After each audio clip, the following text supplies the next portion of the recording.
beekamtiin arganne hojii fuulduraatiif agarsiiftuu fi hojii nageenyaa nutti kenname milkeessuuf kaka'umsa guddaa nuuf uumeera jechuun caasaaleen nageenyaa kutaa magaalaa Boolee ibsan. Bulchiinsa magaalaa Adaamaatti caasaaleen nageenyaa kutaa magaalaa Boolee hojii bara 2018 keessatti nageenya eegsisu, tasgabbii hawaasaa mirkaneessuu fi mootummaa fi uummata gidduutti walitti dhufeenya gaarii cimsuu keessatti raawwii olaanaa galmeessaniif sirni beekamtii taasifameera. Itti gaafatamaan waajjira milishaa kutaa magaalaa Boolee obbo Yeroosan yaadata. Beekamtiin argame hojii isaanii qofaaf utuu hin taane hojii fuulduraatti itti gaafatamummaa isaanii daran cimsuun akka hojjetan isaan kakaasee jiraachuu himan. Iccitiin milkaa'ina hojii bara kanaas qindoomina caasaalee nageenyaa kutaa magaalichaa saarkaan jiranii ta'uu ibsaniiru.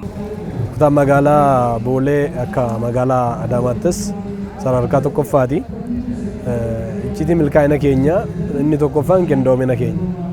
Qindoominoota caasaa keenya sadarkaan jiru, caasaa nageenya, caasaa siyaasaa, caasaa hunduma qindeessuudhaan milkaa'ina kana argachuu dandeenya. Hawaasa tajaajiluun nageenya waaraa mirkaneessuun hojii itti fufiinsa qabu ta'uu kaasuun beekamtiin kenname kun hojii isaanii caalatti jabeessanii akka raawwatan humnaa fi kaka'umsa haaraa akka uumee jiraachuus kaasaniiru. Beekamtiin nuti arganne kun kan fuulduraatiif illee kana caala cimnee hojjechuu akka dandeenyuu fi kana olitti hojii gurguddoo milkeessuu akka dandeenyudha kan irraa argadhu beekamtii kanarraa.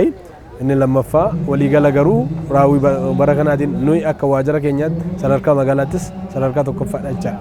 Hojii raawwachiisaa olaanaan kutaa magaalichaa obbo Bariisoo Baqqalaa bara 2018 keessatti caasaaleen nageenyaa kutaa magaalaa Boolee raawwiin isaan hojii mootummaa fi hawaasa walitti hidhuun nageenya waaraa mirkaneessuuf bu'aa qabatamaa galmeessisuu isaanii dinqisiifatan.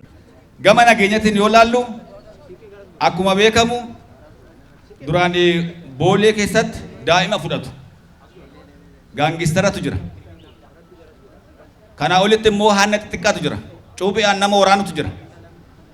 Baajaajinni 60-80 ol kan ta'e warri kanarratti hojii kiyyaa jiraate bobba'ee hojii kana ittiin hojjechaa oolu galgala uummatarraa birrii saamaa halkan ittiin addaan qooddachaa turan baajaajiin 80 ol to'atamee gaangistara ijoollee daa'imman fudhachaa turan to'atamanii warri hanna geggeessan karaa guutuu ta'een tarkaanfiin irratti fudhatamee warri immoo alseerummaa dalagan tarkaanfiin irratti fudhatamee Booleen amma caasaa nageenyaa qofa osoo hin ta'in ifaajee hooggansa keenyatiin, ifaajee caasaa nageenyaatiin, ifaajee hawaasa bal'aatiin Booleen tasgabbaa'ee hojii misoomatti galee jiraachaa. Caasaaleen nageenyaa aanaalee kutaa magaalichaas akka himanitti hojii nageenyaa mootummaa irraa isaanitti kenname mootummaa qofa osoo hin taane hirmaannaa hawaasaa bal'aan milkaa'uu kan danda'u ta'uu eeruun hawaasni odeeffannoo yeroon isaanii kennu shakkamtoota saaxiluu fi hojii nageenyaa keessatti mootummaa cina dhaabbachuun gahee akka baatu waamicha dhiyeessan.